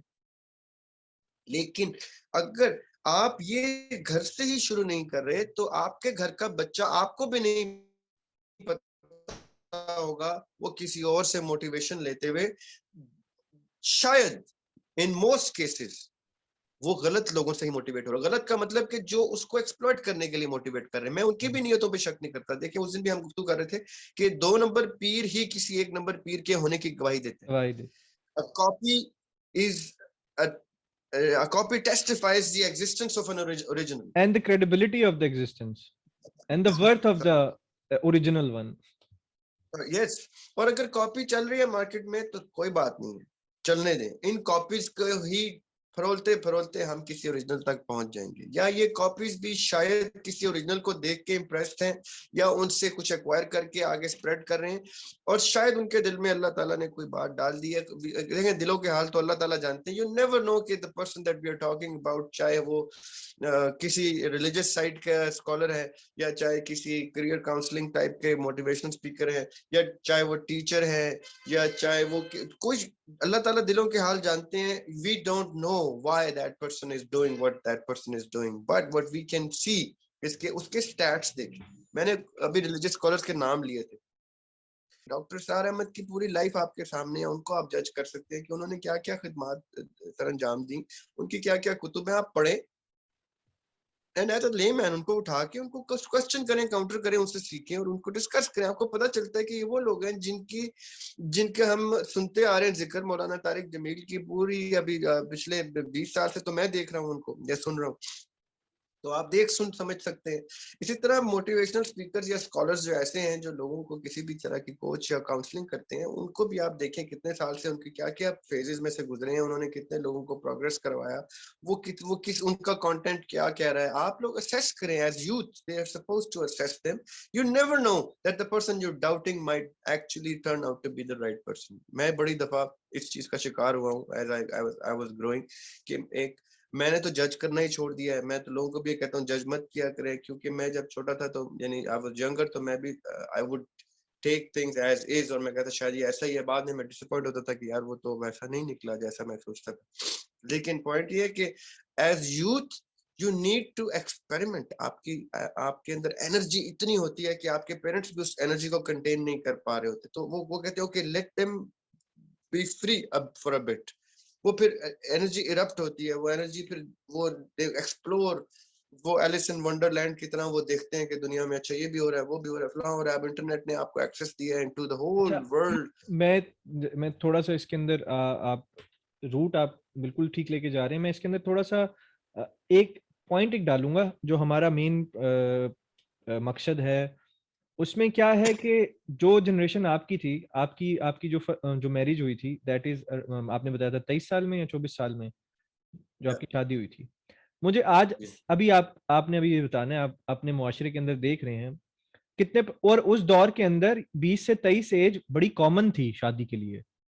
मेरे अब्बा की अब 22 दोबारा साल में हुई थी, मेरे अब्बा की 22 साल में हुई थी, और मेरे दादा की 20 साल में हुई थी। एंड मतलब it's a very common age के इसमें चाहे लड़का कुछ कर रहा है नहीं कर रहा, दूसरी साइड भी यानी बेटी देने वाली साइड भी ये नहीं देखती थी कि लड़का कुछ कर रहा है नहीं कर रहा। घर क्या है बाप को देखते थे और लड़की ब्याह देते थे। अभी इस वक्त मैं क्यों ये कैरियर काउंसलिंग कह रहा हूं, या मैं क्यों इस वक्त प्रॉब्लम क्या है? प्रॉब्लम ये है कि जो एक बेसिक नेसेसिटी है यानी मैरिज, इस्लाम की रूह से भी अगर हम देखें तो ये इट्स अ नेसेसिटी जो जिसको जल्द से जल्द इसको पूरा कर लेना चाहिए। जिससे हमें भी पता है कितनी सारी अहादीस हैं कि जिसमें जो है ये कितने फजीलत का एक अमल है शादी बेसिकली। तो अब हमें ये पता चल गया कि भाई अभी शादी नहीं हो रही है लोगों की। क्यों नहीं हो रही? उसकी रीजन ये है कि बच्चा कुछ कर नहीं रहा है, he is not earning some kind of money, या वो कहीं जगह पे सेटल नहीं है, वो किसी जॉब के अंदर नहीं है, या उसकी मेंटल बेसिकली वो डिप्रेस है इसी चक्कर में कि यार मेरी इनकम नहीं जनरेट हो रही कि मैं किसी फैमिली को सपोर्ट कर सकूं। And with this rate of inflation वो डेफिनेटली सोचेगा कि यार मैं अभी अपने आप को भी नहीं संभाल पा रहा, मैं कैसे आने वाली को संभाल पाऊंगा। सो ये मेंटेलिटी जो इस वक्त यूथ की है उसके अंदर आप, मतलब अब आप मेरी बात समझिएगा, जो मेरा पर्सपेक्टिव है इस पूरे सिनेरियो को समझाने का और इसको टेबल पे लाने का मकसद ये था कि ये जो इस वक्त साइकोलॉजी के अंदर वो बच्चे डिप्रेस हुए हुए हैं, वो सारी यूथ डिप्रेस हुई हुई है कि एक तो इनकम नहीं है, दूसरा रास्ते बहुत ज्यादा यानी मेन्यू कार्ड बहुत बड़ा है, उसमें तरह तरह का मेन्यू प्राइसेस हैं। उसके बाद आपकी जो यानी फिजिकल बॉडी की जो रिक्वायरमेंट है वो पूरी नहीं हो रही, उससे स्ट्रेस लेवल बढ़ रहा है, और इससे आपका जो ओवरऑल ग्रोथ है यानी ओवरऑल पर्सनल डेवलपमेंट है वो मुतासिर हो रही है, कंप्लीटली शटर्ड हो रही है, मेरे मेरे नजर में टूट रही है शीशे की तरह। अच्छा, अब ये सारी चीजें देखने के बाद अगर हम हिस्ट्री को भी अब सेट असाइड रखते हैं और अभी इस वक्त करंट मुआशरे की बात करते हैं कि यार अभी लेट्स से हम वो ट्रेंड चलाना चाहते हैं कि यार बच्चे की 20-23 साल के अंदर शादी हो जाए, 24 साल के अंदर शादी हो जाए, 25 साल तक शादी हो जाए, और ये जो एक फरीजा है, जो एक मेंटल डेवलपमेंट है, या जो इसकी जो डिप्रेशन कॉज करता है and so on and so on, ये भी खत्म हो जाए। अब इसका रोल बेसिकली, मेरा पॉइंट क्या है, ये रोल कौन अदा कर रहे हैं इस वक्त, ये रास्ते कौन दिखा रहे हैं जो इस यानी लोगों की प्रॉब्लम आपने समझनी, this is the pain point of youth, and ठीक ठाक बड़ा पेन पॉइंट है ये। तो अब इस पेन पॉइंट को जो लोग लीड कर रहे हैं वो है करियर काउंसलर या मोटिवेशनल स्पीकर्स। कोई टीचर भी नहीं है यूनिवर्सिटी का, कोई इवन बाप भी नहीं है, माँ बाप का भी रोल इसके अंदर अब नहीं है, वो रोल आ गया है करियर काउंसलिंग की तरफ। और अब यानी एक लड़के, अब मैं एक मिसाल देता हूँ, मैं इस वक्त बेरोजगार चल रहा हूँ और सो ऑन एंड सो ऑन, मैं एक अजीब फेज से गुजर रहा हूँ। अब मुझे, वो कहते हैं ना, डूबते को तिनके का सहारा काफी होता है। तो लेट्स से कि वो मुझे लग रहा है कि तिनका है और मैंने उसको सहारा में पकड़ा है, लेकिन बजाय उसको मुझे बॉर्डर तक लेके जाने के, वो मुझे, और वो तिनका नहीं है, बेसिकली लग रहा था तिनका है पर तिनका नहीं है, उसको मैंने जैसे ही थामा है मैं और नीचे डूब गया हूँ।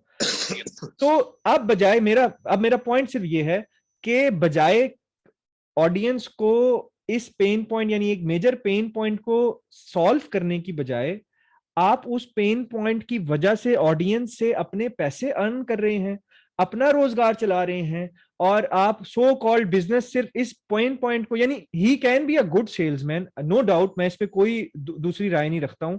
वो बहुत अच्छा सेल्स पर्सन होगा, उसको इसका गुर भी आता होगा कि पेन पॉइंट को कैसे बेचना है।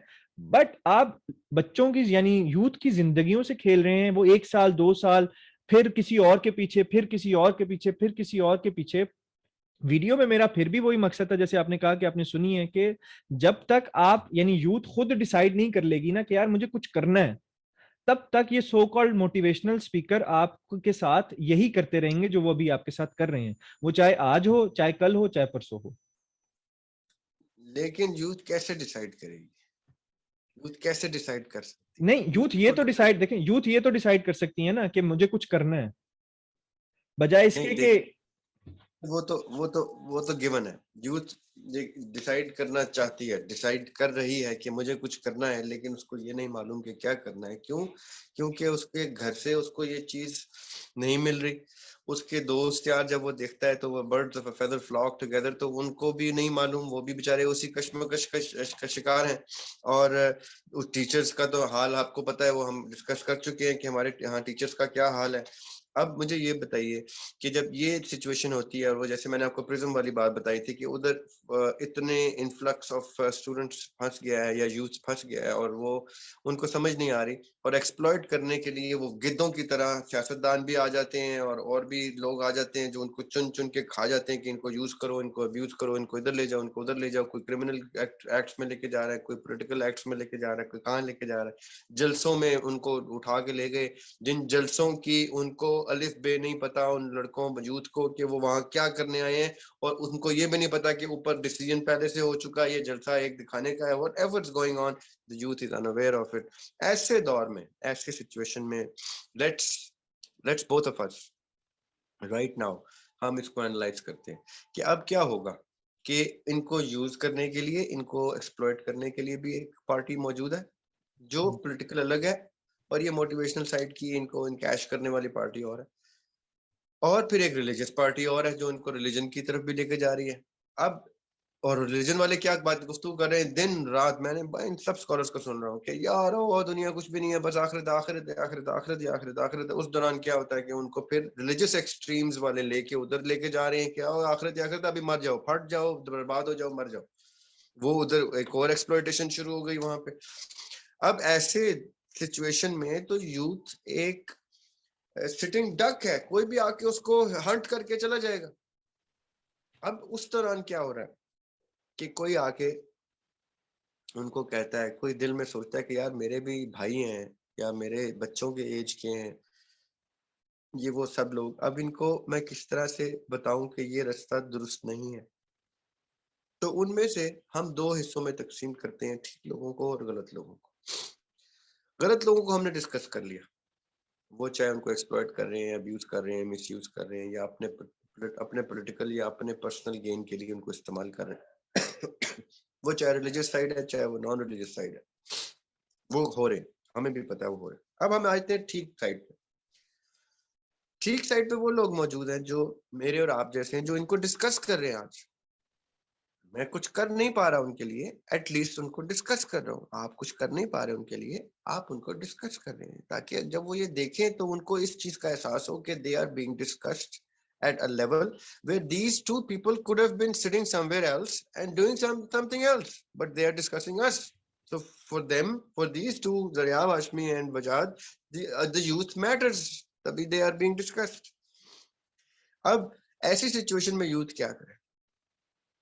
देखिए, ऐसी सिचुएशन में मैं ये रेकमेंड करूंगा कि the list of scholars, potential scholars on all sides, yeah, the list of motivational speakers on all sides, be it political, be it religious, be it motivational, be it career wise, और teachers, ये एक list वो बनाएं अपने अपने कागजों पे, अपने अपने रजिस्टर्स पे, अपने अपने बुक्स पे, कि मैं इन इन लोगों, ये लोग अवेलेबल हैं इस टाइम ऑनलाइन फिजिकली, हाउएवर इनके सीडीज, इनके लेक्चर्स, इनकी वीडियोस, इनकी यूट्यूब, और हाउएवर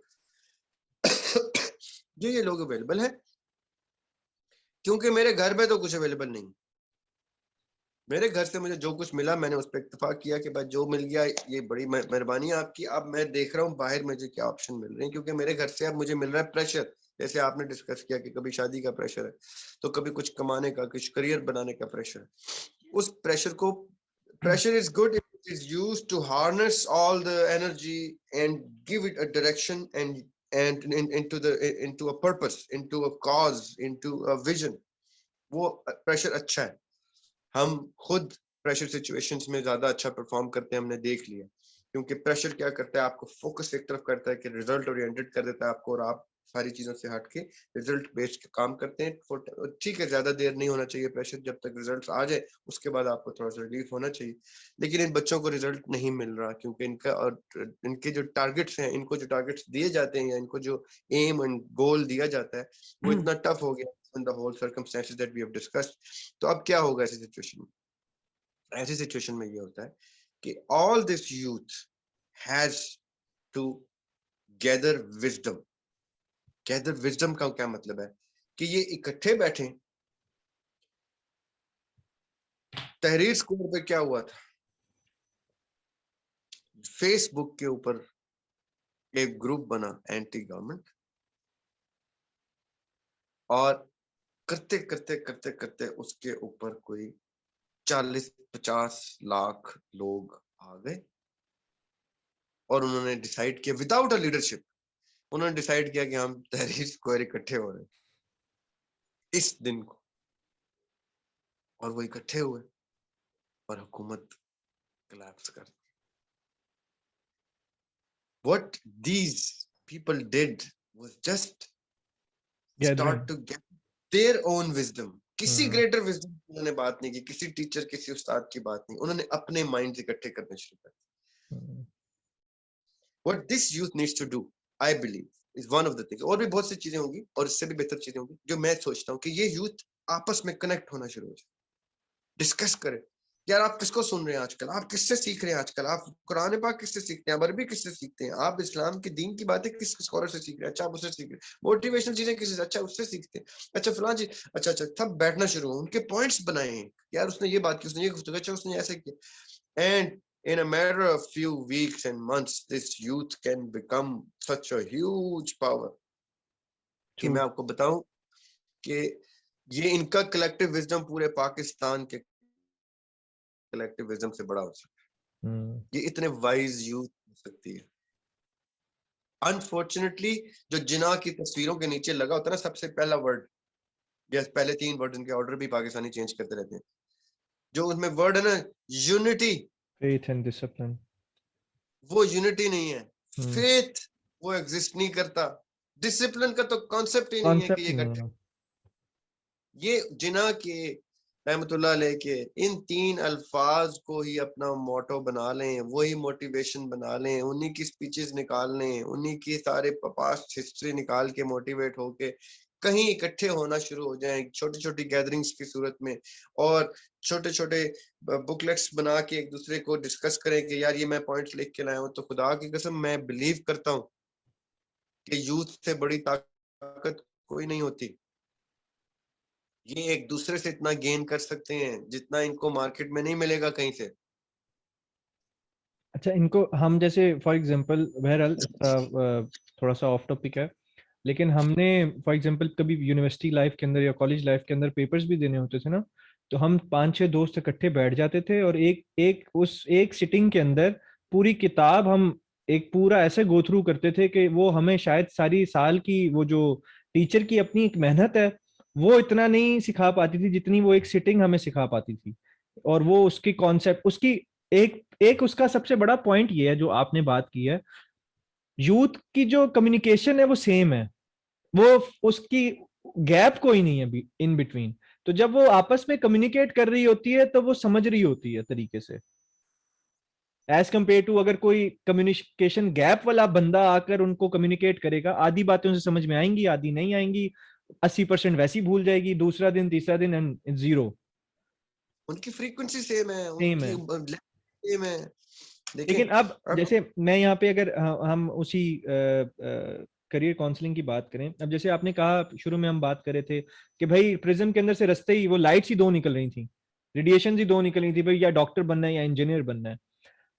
अब फॉर एग्जाम्पल इसको मैं फॉल्स डिमांड कहता हूँ, बेसिकली बिजनेस टर्म में आप भी जानते होंगे, फॉल्स डिमांड क्रिएट की जाती है बड़े बड़े इदारों की तरफ से, सो दैट उनकी तरफ पैसा मूव करे। कैपिटलिस्ट का एक बहुत बड़ी टर्म है नोन एज फॉल्स डिमांड। अभी भी कुछ वैसे ही हो रहा है, कुछ नया नहीं हो रहा है। कोई एक बड़ा कैपिटलिस्ट आता है, वो अपनी फील्ड के अंदर उसकी फॉल्स डिमांड क्रिएट करता रहता है, एंड ऑडियंस क्यों, यूथ वही भेड़ बकरियां देखती है, रुख बदल गया है, पैसे वहां है, 4-5 स्टोरीज लग गई और उसके बाद फॉल्स डिमांड क्रिएट हो गई। मेरा सिर्फ मकसद ये है, जैसे अभी आपने बात की कि वो सिस्टम नहीं है कि वो इतने सारे जो प्रिज्म में से रेडिएशन इन्फ्लक्स निकल रहा है उसको अब्जॉर्ब कर सकें। तो अगर तो कोई बंदा, ये मैं सिर्फ ये आर्ग्यू करता हूं, मैं जब भी इस तरह की सेशंस देता हूं मैं कहता हूं भाई अगर अगर तो वो सही कह रहा है और इतनी डिमांड है तो भाई सबको काम मिलना चाहिए। एग्री करते हैं आप इस बात को? अगर एक बंदा बिल्कुल कह रहा है कि इतना बड़ा स्ट्रक्चर है और उसमें इन्फ्लक्स इतना बड़ा है, तो मेरा सिर्फ सवाल यह है कि भाई सबको काम क्यों नहीं मिल रहा है? Why not everybody is earning? Why सिर्फ 0.5%, पॉइंट सिर्फ 1%, 1.9%, 1.5% लोग अर्न कर रहे हैं उस एक इन्फ्लक्स के अंदर, उस एक रेडिएशन के अंदर, बाकी नहीं कर रहे हैं? आप भी वही कर रहे हैं जो इससे पहले माँ बाप कर रहे थे। आपने कौन सा एक नया काम कर दिया? वो पहले डॉक्टर इंजीनियर कर रहे थे, आपने अपनी एक फील्ड इन्वॉल्व कर दी और आपने वही काम किया जो एक यूनिवर्सिटीज कर रही थी, कैपिटलिस्ट इंस्टीट्यूशंस कर रही थी। तो ये बात यूथ को समझ में नहीं आ रही कि वो एक्सप्लॉइट हो रही है, वो फॉल्स डिमांड का शिकार हो रही है। ये टर्म इनको पता ही नहीं कि फॉल्स डिमांड होती क्या है। वो टेल ही नहीं कर पा रहे कि हम क्या फॉल्स डिमांड के अंदर तो नहीं जा रहे, हम उस सिस्टम के अंदर तो नहीं जा रहे कि कहीं हम भी वहीं एकदम जैसे भागते भागते इधर गए थे तो भागते भागते इधर आ गए तो बीच में ही कहीं अटक गए, हमें शायद चारा ना मिल पाए। भेड़ बकरी तो हम हैं ही हैं, लेकिन हम चारे के पीछे जा रहे हैं तो हमें चारा ही ना मिल पाए। और वही हो रहा है, नया कुछ नहीं हो रहा। और क्यों नया कुछ नहीं हो रहा? क्योंकि ह्यूमन साइकोलॉजी कल भी वही थी, आज भी वही है, आने वाले वक्तों में भी वही रहेगी। पेन्स कल भी वही थी, आज भी वही, आने वाले वक्तों में वही रहेंगी। तो जिस जो कैपिटलिस्ट होगा, जो इस्तेमाल करना जानता होगा, जो एक्सप्लॉइट करना जानता होगा, वो कल भी एक्सप्लॉइट करेगा, आज भी कर रहा है, कल भी करेगा। और यूथ वही हाल जहां तक मैं देखता हूं कि वो होगा। हम जैसे आज आएंगे, कल चले जाएंगे, परसों फिर कोई आएगा बात करेगा। जाहिर है सिस्टम के अगेंस्ट, एक सिस्टम बन जाना, उसके अगेंस्ट आप या तो सिस्टम खड़ा कर दें इतना बड़ा, तो आप कोलैटरल डैमेज कर सकते हैं।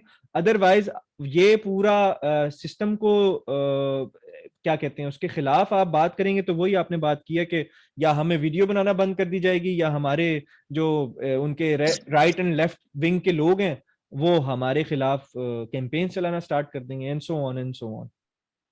बात फिर मेरी वही है, बात आपकी भी वही है। पॉइंट हमारा ये है कि वो जो इस वक्त यूथ को एक्सप्लॉइट कर रहे हैं, जैसे अभी आपने सही लोगों की बात कर ली, सही लोग बहुत लिमिटेड हैं, उनके उनकी गैदरिंग बहुत, हाँ ऑल दो वो बात कहते हैं कि एक एक बंदा कतरा दरिया बनाता है, लेकिन एज अ कोलैटरल जो डैमेज हो रहा है सोसाइटी के ऊपर, जो इम्पैक्ट फैक्टर, जो ये फॉल्स डिमांड क्रिएट की जा रही है, पाकिस्तान, स्पेसिफिकली पाकिस्तान से एक मैसिव अमाउंट में पैसा चूसा जा रहा है, वो ये मैं वो समझता हूँ कि मैं बिजनेस सेंस तो मैं कहता हूँ कमाल है ना, कि मैं उनसे सीखता हूँ बिजनेस वो कैसा कर रहे हैं, कि ऐसे लोगों से पैसा निकाल रहे हैं जिनके पास पैसा ऑलरेडी है ही नहीं। आप इमेजिन कर सकते हैं, जिनके बैंक में पैसा नहीं है लेकिन they are getting money out of their pockets, वो किसी से उधार ले रहे हैं, किसी से कुछ कर रहे हैं। क्यों? क्योंकि ऐसा इकोसिस्टम बन गया है, ऐसा फॉल्स डिमांड क्रिएट कर दी गई है कि ये करो एंड ये एंड सो ऑन, एंड वो कर रहे हैं क्योंकि क्यों पेन पॉइंट पकड़ लिया उन लोगों ने सारों ने। इनके पास पैसे नहीं है, इनको पैसे दिखाओ कि पैसा बन रहा है तो ये पीछे पीछे आपके यूं नाक के सीध में आएंगे, लेकिन नहीं बनेगा तो सवाल नहीं कर पाएंगे क्योंकि हमने सिस्टम ऐसा बना दिया है। हम पे सवाल उठाएंगे तो इन्हें पता है कि हमारे सिस्टम से आउट हो जाएंगे, हमारे सिस्टम से आउट हो जाएंगे तो इनको पता है कि इनको कुछ नहीं होने वाला। ये पॉलिटिक्स, ये गेम, ये कैपिटलिस्ट लोगों को, ये मतलब ये कैपिटलिज्म इनको नहीं समझ में आ रहा कि यार ये कैपिटलिस्ट हो रहे हैं, कैपिटलिज्म हो रही है ये आपके साथ। आप ये चीज आपके पॉइंट के साथ कि आप जो है तमाम लोगों को एक कैटर रख लें, एक प्लेट में रख लें, एक डिश के अंदर रख लें, उनका एक स्ट्रक्चर बना लें। इस पॉइंट को भी मैं कहता हूं आप जरूर कैटर करें कि भाई वो फॉल्स डिमांड तो नहीं क्रिएट कर रहा है बंदा। क्या वो सिर्फ एक ही चीज के पीछे तो नहीं पड़ रहा है? क्या वो वही चीज तो नहीं, जैसे अब फॉर एग्जांपल हम नवाज शरीफ की बात करें तो नवाज शरीफ अब हुकूमत में आएगा तो जाहिर है वो कैपिटलिस्ट है, वो अपना ही लोहा इस्तेमाल करवाएगा ना, अपनी चीनी लाएगा, क्योंकि बिजनेस है। उसे पता है मैं अपना ही प्रोजेक्ट्स के अंदर अपना सामान लाऊंगा तो मेरे पास पैसे आएंगे, मेरे पास पैसे आएंगे तो मैं इंस्टीट्यूशन बनूंगा, मैं इंस्टीट्यूशन बनूंगा तो and so on and so on. तो अब यही सारी चीजें क्या आने वाले जो प्राइवेट ऑर्गेनाइजेशन चला रही हैं वो तो नहीं कर रही हैं। अब मैं ये बात कर रहा हूं, आप हम ये बात कर रहे हैं, ये हमारा जिगरा है कि हम बात कर रहे हैं, क्योंकि हमें हमें अल्लाह पर पूरा तवक्कल है, क्योंकि हमें ये पड़ा हुआ है, इस पर ईमान रखते हैं कि मौत, इज्जत और रिस्क ये उस जात के अलावा आपसे कोई छीन नहीं सकती है। ना रिस्क आपको कोई छीन सकता है, ना मौत आपकी कोई करीब ला सकती है, ना आपसे इज्जत को कोई दूर कर सकता है। तो ये चीज, ये तवक्कल ना होना यूथ के पास, ये तवक्कल पेरेंटिंग से ना कन्वर्ट देना नहीं यूथ के पास, ये इम्पैक्ट कर रहा है आज की यूथ को कि वो जगह जगह अपनी आजमाई कर रही है, लक आजमा रही है कि चलो यहां भी चले जाते हैं, वहां भी चले जाते हैं, वहां भी चले जाते हैं। लेकिन प्रॉब्लम क्या है कि कोई बता नहीं रहा है कि भाई आपने, आप जिसके पास जा रहे हो वो क्या ठीक बंदा भी है कि नहीं है, वो फॉल्स डिमांड तो नहीं क्रिएट कर रहा है, वो अपने पैसे तो नहीं बना रहा है खाली, वो अपनी वाहवाही तो नहीं कर रहा है, वो क्या, अब हर कोई ईदी भी नहीं होता है। एग्रीड, समझ में आती है भाई। ईदी, ईदी एक एक किरदार का नाम है, वो इंसान का तो मैं नाम ही नहीं कहूंगा भाई, किरदार का नाम है। हो सकता है वो किरदार फिर किसी और नाम से जन्म ले, लेकिन ये जो स्ट्रक्चर है और इसमें जो हम बात कर रहे हैं करियर काउंसलिंग में, फिर वो पेन पॉइंट हमारे, इस इस पॉइंट को कोई सॉल्व कैसे करेगा? क्या इनकी जरूरत है? क्या हम सिर्फ पेरेंटिंग से गुजारा कर सकते हैं? क्या हमारे टीचर्स हम चेंज कर सकते हैं? नहीं कर सकते, खैर it's a complete different topic. तो हाउ यूथ वो उस फेज से बाहर कैसे आएगी, उस कंफ्यूजन से बाहर कैसे आएगी, उसको वो तवक्कुल, मैं सिर्फ ये कहता हूँ वो तवक्कुल कैसे दिया जाए कि यार आपका रिस्क आप तक पहुंच जाएगा, आपको अल्लाह ने मतलब वो मौत से ज्यादा आपकी तलाश में है रिस्क, तो ये तवक्कुल उन्हें कैसे दिया जाएगा? वो क्यों हसद कर रहे हैं, वो क्यों लालच कर रहे हैं? ये भी तो उनके लीडर सिखा रहे हैं, उनके पास नहीं जाना, हमारे कंपेटिटर्स के पास नहीं जाना, and so on and so on. तो ये वो सारी चीजें हैं जो एज अ कैपिटलिस्ट, वो चाहे रिलीजियस का कैपिटलिस्ट हो, वो चाहे प्राइवेट ऑर्गेनाइजेशन का कैपिटलिस्ट हो, या वो पॉलिटिशियन होते ही कैपिटलिस्ट है, तो ये वो जो सारी चीजें हैं, हाउ दिस गना इम्पैक्ट इन फ्यूचर। अभी जैसे हम बात करते हैं कि आने वाले 5 साल, आने वाला अगला साल, जो यूथ इस वक्त इतनी ज्यादा, मैंने इससे पहले कभी यार जरा भाई हमारे, जिस वक्त मैंने एंटरप्रेन्योरशिप पढ़ी थी उस वक्त यार नए आइडियाज की बात होती थी, हमारे पास जेब में टका नहीं होता था, लेकिन वी वर इतने ज्यादा आइडियाज जनरेट कर रहे होते थे कि यार कुछ नया करेंगे, बूट स्ट्रैपिंग करेंगे, अपने अपनी चादर के हिसाब से, हमारे पास 1,000 रुपए, हम इससे कुछ ना कुछ हाथ पैर मार के इसको रेप्लीकेट कर देंगे। Today the scenario is completely different. Everybody in the rat race कि हमें हमें बस फौरन क्विक क्विक मनी चाहिए, वो सोचना बंद करवा दिया गया है। मुझे जो तप चढ़ती है, टू बी वेरी ऑनेस्ट, मैं बहुत एग्रेसिव होकर आज बात कर रहा हूँ, इससे पहले मैंने कभी बात नहीं की, कि मुझे इतनी तप चढ़ती है कि वो यूथ को वो सोचना बंद कर दिया गया। आपने देखा है कि कोई नए, अभी 2018 तक मैं लिटरली पार्टिसिपेट करता था इनोवेशन कॉन्टेक्स्ट के अंदर, और एंटरप्रेन्योरशिप को जो एक एक एक्चुअलिटी के अंदर जो एंटरप्रेन्योरशिप होती थी कि यार कोई प्रॉब्लम निकली है, उसको सॉल्व करना है, आपने कोई आइडिया प्रेजेंट करना है, कोई नई इनोवेशन की बात करनी है, कोई नए स्ट्रक्चर की बात करनी है। आज इस वक्त जरिया भाई, every single person of youth, every single youth is talking about trading, वो चाहे किसी भी चीज की ट्रेडिंग हो, सिर्फ और सिर्फ ट्रेडिंग। अब आपको भी पता है, आप, हाँ, आप भी ट्रेडिंग एक फॉरेक्स के ट्रेडर रह चुके हैं, मैं एक अपनी फील्ड का ट्रेडर रह चुका हूं, और अभी भी हम दोनों कर रहे हैं, और अल्हम्दुलिल्लाह एक अच्छे लेवल पर कर रहे हैं। अब ये उस पॉइंट को, उस ट्रेडिंग से हटाकर दुनिया में इस वाले पॉइंट के ऊपर तमाम यूथ को लगा देना, ये तो वही बात होगी ना कि फॉल्स डिमांड क्रिएट कर दी। पहले डॉक्टर बनाने के लिए, पहले इंजीनियर बनाने के लिए पेरेंट्स जो हैं या सोसाइटी जो है, वो सोसाइटियल नॉर्म्स जो हैं वो क्रिएट कर देते थे कि भाई तुमने डॉक्टर बनना है, तुमने इंजीनियर बनना है। अब वो हटके एक नया इंस्टीट्यूशन खड़ा हो गया है, अब वो कहता है जी आपने ट्रेडर बनना है, आपने 1 रुपए का लेना है, 1.5 रुपए में बेच देना है।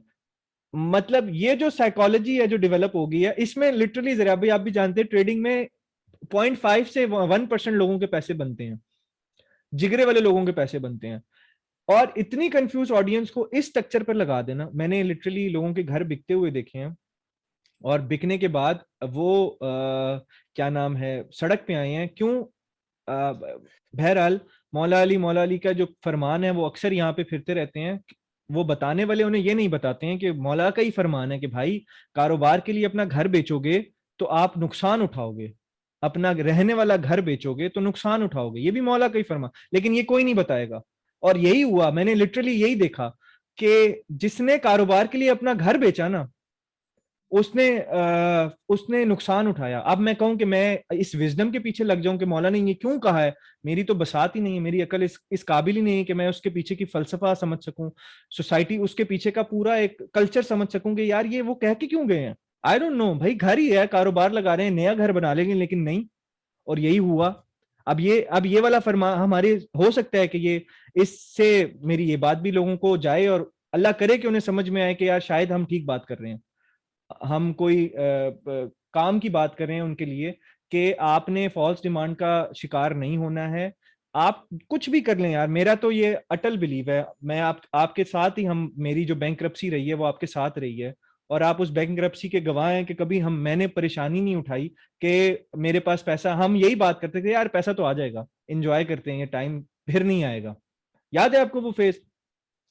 तो ये जो माइंडसेट है, या ये तवक्कल, या ये सारी चीजें, ये हाउ हाउ वी गोना, मतलब मैं कहता हूँ पेनिट्रेट कैसे करवाएं यूथ के अंदर। मैं अपने एंड पे लिटरली इस वक्त, आप बिलीव करें कि जो इस वक्त हमारा, मेरे पर्सनल स्टूडेंट्स का जो बूट कैंप चल रहा है, यानी जिसपे मैं सुपरविजन हूँ, या वो मेरी सुप्रीमेसी के ऊपर जो है, वो सुपरविजन के ऊपर जो चल रहा है, आप बिलीव नहीं करेंगे वो इस वक्त एक्चुअलिटी, जैसे अभी आपने यूनिटी की बात की ना, दे आर 22 लोग हैं, और वो स्टैक ऑफ वुड पीसीस की तरह है, United, everybody is supporting everybody, 22 के 22 यूं एक दूसरे को सपोर्ट कर रहे हैं।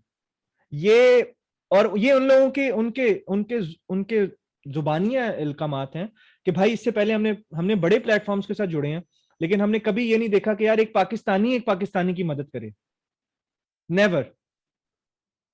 अब ये माइंडसेट, अब मुझे तो टाइम लगेगा, जाहिर है, आई एम नो बडी।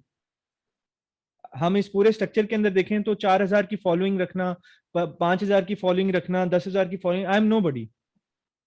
लेकिन ये स्ट्रक्चर अगर बड़े उस इदारों से नहीं जाएगा, ये जो माइंडसेट है ये उन लोगों से नहीं ट्रांसफर होगा यूथ के अंदर, तो जाहिर है मुझे, मैं बुढ़ा हो जाऊंगा तब तक मेरी फॉलोइंग, या इस तरह स्लो, सही सही आदमी की वैसी फॉलोइंग बड़ी कम रहती है, वायरल ही नहीं हो पाता है, यूथ उस तक पहुंच ही नहीं पाती है, जाहिर है। और वो होता भी यही है, पॉसिबिलिटी है, हमने देखा ही यही है कि वो मरने के बाद उसको याद किया जाता है, हाँ यार वो तो सही बातें करके गया था, काश हम उसकी जिंदगी के अंदर उसकी सुन लेते। तो बहरहाल ये सारे सिनेरियो के अंदर मैं आपसे, अब आपने मेरा मेरा स्टांस सुन लिया, मैंने आपका स्टांस सुन लिया, हमने एक दूसरे का स्टांस ऑब्जर्व कर लिया। कुछ जगह पे मैं आपके पॉइंट से एग्रीड हूँ, कुछ जगह से आप मेरे पॉइंट से एग्रीड हैं, मैक्सिमम जगहों से हम एक दूसरे के पॉइंट से एग्रीड हैं। कुछ पॉइंट हैं जो हम कह लें कि अपनी अपनी एक ऑब्जर्वेशन के साथ, और जो इंटरेक्शन है, नंबर ऑफ इंटरेक्शंस के साथ हम देख सकते हैं कि वो वेरी कर रही हैं। लेकिन द पॉइंट इज, क्या क्या ये इसी तरह चलने दिया जाए? पहला सवाल। दूसरा, क्या यूथ जो है, क्या ये तवक्कल वाले स्ट्रक्चर के अंदर, इनके अंदर हम वो कुछ सॉफ्टवेयर अपग्रेड कर सकते हैं? अगर कर सकते हैं तो किस तरह कर सकते हैं? और क्या ये जो इनकी जैसे मोटिवेशन एक होती है ना, कि अब इनको ये क्यों जरूरत पड़ रही है कि कोई थर्ड पार्टी आके इनको मोटिवेट करेगी? वाई वो नेचर से मोटिवेट नहीं हो रहे? वाई वो उस रब की जात से मोटिवेट नहीं हो रहे? कि जिन्होंने, मैं लिटरली मैं इसमें कोई अपने आप को क्रेडिट नहीं देता हूँ, बिकॉज मेरा बैकग्राउंड बायोसाइंसिस से है। तो मैंने ये फिगर बाहर निकाली कि भाई आपकी आपकी human body is worth of $46 million. अल्लाह ने आपको 7.5 अरब का शरीर, यानी आपका ह्यूमन बॉडी दिया हुआ है। आप वैसे ही एक एडल्ट जो है वो मल्टी मिलियनर है।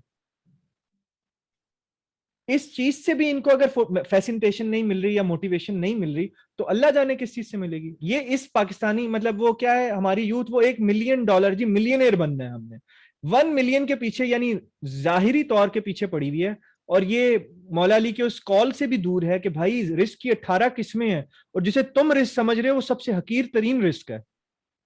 इससे भी दूर है कि भाई हम किसके पीछे भाग रहे हैं। फिर मौला का कॉल है, भाई पैसा मट्टी है, मट्टी पैरों के नीचे रहनी चाहिए, अगर सर पर सवार होती है तो वो कब्र बन जाती है, और कब्र जिंदा इंसानों के लिए नहीं होती है। अब मैंने ये देखा है कि ये मौला के फरामीन को इस्तेमाल तो कर रहे हैं, लेकिन जो बात वही है कि जो अच्छा है वो इस्तेमाल कर रहे हैं, जो उनके खिलाफ पड़ रहा है वो उसको छुपाई जा रहे हैं या वो उनको जाहिर नहीं होने दे रहे हैं। ये चीजें, ये 3 फरामीन कैपिटलिस्ट लोगों के खिलाफ है। कैपिटलिस्ट बात पैसे की करता है, मौला ने यहां पैसे का रद्द कर दिया, मौला ने बता दिया भाई पैसे की औकात क्या है, ये इसके खिलाफ है, तो ये इसको बता ही नहीं रहे, यूथ को पता ही नहीं है कि भाई ये भी मौला का फरमान है कि पैसा मट्टी है भाई, मट्टी पैरों के नीचे होनी चाहिए, इसको सर पे सवार नहीं करना है। फिर सबसे हकीर तरीन यानी इस तरह, मतलब आप अगर उस विजडम को आप भी इस फरमान को अगर, आई नो हम डिस्कस करते रहते हैं, लेकिन इसकी जो इसके जो वर्स्ट पार्ट अगर आप देखें कि हकीर तरीन, यानी मौला अली कह रहे हैं और वो ये कह रहे हैं हकीर तरीन रिस्क, जिसे तुम रिस्क समझते हो वो सबसे हकीर तरीन रिस्क है। यानी आप सोचें कि जो मौला की नजर में सबसे ऊंचा रिस्क होगा वो क्या होगा। तो ये जो तवक्कल है, ये जो फेथ की कमी है, ये मेरा जाती राय यही है कि यूथ अगर सिर्फ और सिर्फ फेथ पर और तवक्कल पर आ जाएगी, तो उसके आधे मसले, ये हसद करना, जलन करना, और ये अल्लाह पर अपने रिस्क के लिए तवक्कल, सिर्फ और कुछ ना करे, चले नहीं समझ में आता मत करे, कुछ भी मत करे, लेकिन इस एक पार्ट के लिए, यानी कि भाई जो लिखा हुआ है वो तो मुझे आएगा, तो मुझे हक बात से रद्द करने की तो जरूरत ही नहीं है, मुझे किसी की शख्सियत परस्ती करने की तो जरूरत ही नहीं है, क्योंकि मेरा रिस्क तो अल्लाह ने लिखा हुआ है। तो जब एक चीज अल्लाह ने लिखी हुई है, तो वो बंदा तो मुझे क्या देगा, जरिया हमें जो मर्जी बनता रहे, जो है स्ट्रक्चर बन जाए, लेकिन द अल्टीमेट, द वर्टिकलिटी तो सेम ही है ना। तो ये चीज समझना यूथ के लिए, मैंने लिटरली इससे इससे ज्यादा कभी मैं अपने, इट्स द फर्स्ट टाइम कि मैं इतना कह लें कि इमोशनल होके बात की है सेशन के अंदर। और इससे पहले मैंने कभी बात नहीं की, इतना ज्यादा मैं कभी वो नहीं हुआ हूँ जितना मुझे तकलीफ होती है। सिर्फ मुझे वाकईतन तकलीफ होती है कि जो यूथ है उसको आप गलत राय क्यों दे रहे हैं। यानी हम अक्सर बात करते हैं कि भाई अगर मैं सही राय नहीं दे सकता तो मैं राय नहीं दूंगा, आपके जुमले हैं ये। हम जब बैठते हैं तो हम, ये आपका जुमला है कि यार अगर मुझे नहीं पता है और मुझे ये चीजों का नहीं पता है और उसकी फील्ड का नहीं पता, तो मैं क्यों राय दूं, मेरी बात ही नहीं है भाई, मुझे पता ही नहीं है वो क्या बात कर रहा है। तो बजाय आप अपने मंजन, हम अपना स्ट्रक्चर को इम्फेसाइज करने के लिए, आप अ, अपने अपने रेवेन्यू जनरेशन के लिए, अपने आप को एक बड़ा कैपिटलिस्ट बनाने के लिए, अपने आप को एक बिल गेट्स बनाने के लिए, आप जो है उस यूथ का कबाड़ा कर रहे हैं जो कि आपके ही मुल्क की यूथ है। और मतलब एक ये मुझे तकलीफ होती है लिटरली कि यार पैसा तो बन जाएगा, पैसा तो इट्स आरजी, आज नहीं तो कल बन जाएगा, कल नहीं तो परसों बन जाएगा, आपका एक आइडिया आपको मिलियनेयर बना देगा, बजाय इसके आप सारी जिंदगी ट्रेडिंग करते रहे, आप नहीं बन पाएंगे। आपका एक आइडिया किसी के लिए मिलियनेयर मिलियनेयर बन जाएगा, पाकिस्तान डॉलर वैल्यू के अंदर, एक्चुअलिटी के अंदर जी मिलियनेयर बन जाएगा। और वही आप सारी जिंदगी कुछ और करते रहें तो आप नहीं बन पाएंगे। तो इसमें मुझे आप अब कंक्लूड करेंगे, मैंने तो बहुत जज्बाती होकर आज बात कर दी। और देखिए जी, कंक्लूजन मैं तो खाली इतनी सी बात करता हूँ, जैसे मैंने पहले आपसे की कि फेथ, यूनिटी एंड डिसिप्लिन, ईमान, इत्तेहाद और नफ्स, ये किस सन में बाबा कौम कह गए, यानी कौम के एक्चुअल वालिद साहब ये कह गए हैं और कौम ने इस चीज को तर्क कर दिया। तो अगर अभी भी हम अपने रूट्स पे चले जाएं, फेथ, यूनिटी और डिसिप्लिन को एक्वायर कर लें, तो एज यूथ अगर ये डिसिप्लिन में आ जाए और एक फेथ के नीचे ये यूनाइट हो जाए, और डिसिप्लिन के साथ यूनाइट हो, किसी भी डिसिप्लिन के साथ, अपने किसी कॉमन ट्रेट के साथ, अपनी कॉमन ग्राउंड्स के साथ, अपनी एजुकेशन वाइज क्लासिफिकेशन कर लें, अपनी एज वाइज क्लासिफिकेशन कर लें, अपनी तबकाती क्लासिफिकेशन कर लें, किसी तरह से कहीं अपने आप को किसी डिसिप्लिन में लाके एक फेथ के नीचे ये ऑर्गेनाइज हो जाए। तो आई बिलीव कि इनको बेसिकली किसी चीज की जरूरत नहीं पड़ेगी, बल्कि आप जैसे मैं अक्सर कहा करता हूँ कि यूथ को स्पीकर्स की जरूरत नहीं है, स्पीकर्स को यूथ की जरूरत बिल्कुल सही बात की आपने। है।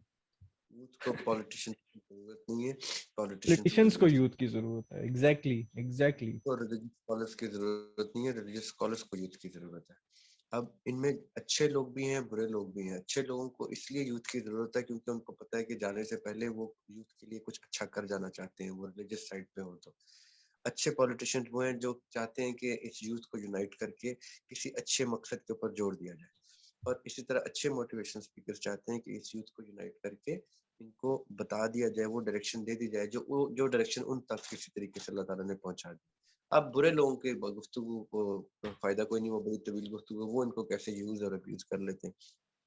लेकिन पॉइंट मैं मेरी रिक्वेस्ट ही रहेगी, मैं किसी को एडवाइस क्या करूंगा यूथ को, मेरी रिक्वेस्ट रहेगी यूथ को कि वो बाबा कौम के इन 3 अल्फाज को अपना मोटो बनाए, अपना मकसद बनाए, उसको डिस्कस करे with in its own understanding, जहाँ जहाँ जो जो उसकी समझ और उसके शऊर के मुताबिक है, तालीम हासिल करे, तजिया करे, तजुर्बे को फौकियत दे, और इन चीज़ों के ऊपर चल के देखे और समझे, और और इन सब लोगों को असेस करें, चाहे वो रिलीजियस स्कॉलर्स हैं, चाहे पॉलिटिशियंस हैं, चाहे वो मोटिवेशन स्पीकर्स हैं, इनको असेस करें। ये अल्लाह ताला ने आप तक अगर एक्सेस दे दिया है इन लोगों को समझने सुनने का, तो सुने और देखें जो आपको ठीक लग रहा है, जो ठीक रास्ते पे, जो आपको कुरान और सुन्नत और प्रैक्टिकल लाइफ को साथ लेके, जो बहुत ही रिलीजन की तरफ ले जाके दुनिया से दूर कर रहा है, उस तरफ भी मत जाइए, क्योंकि दीन इस चीज की बिल्कुल तरगीब नहीं देता।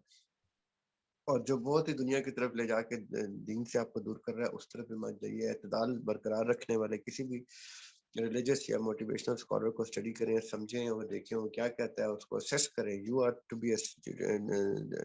To assess that person, you are not to follow that person blindly. कोई भी अंधी तकलीद के मैं बताती तौर पर खिलाफ हूँ। ये तो आका अलैहिस्सलाम का कॉल है कि अमीर भी अगर आपको कुरान और सुन्नत और सीरत नबी से हट के कोई हुक्म देगा, अमीरुल मोमिनीन भी, तो आपके ऊपर वाजिब है कि आप उसके अतात तर्क करें और उसको उससे डिस्कस करें कि आप ये अमीरुल मोमिनीन आप ये किस किस्म का सवाल एक्ट हमसे करवा रहे हैं। तो इतनी अक्ल और इतना शऊर तो मोमिन को पैदाइशी तौर पर मिल जाता है कि अमीर कौन सा दुरुस्त है और कौन सा गलत है, या अमीर से भी अगर कोई गलती सरजद हो गई है या कोई ऐसा एक्ट डिस्कस हुआ, क्या पता जो आपके विजडम से बाहर हो, तो आप उससे डिस्कस करें, क्या पता वो आपको कन्विंस भी कर ले कि उसके अंदर विजडम क्या था। लेकिन आप डिस्कस करने की जरूरत और Jasarat by birth as a मोमिन रखते हैं, वो आपने करनी है। तो किसी की अंधी तकलीफ ना करें और ठीक लोगों को उसका साथ दें।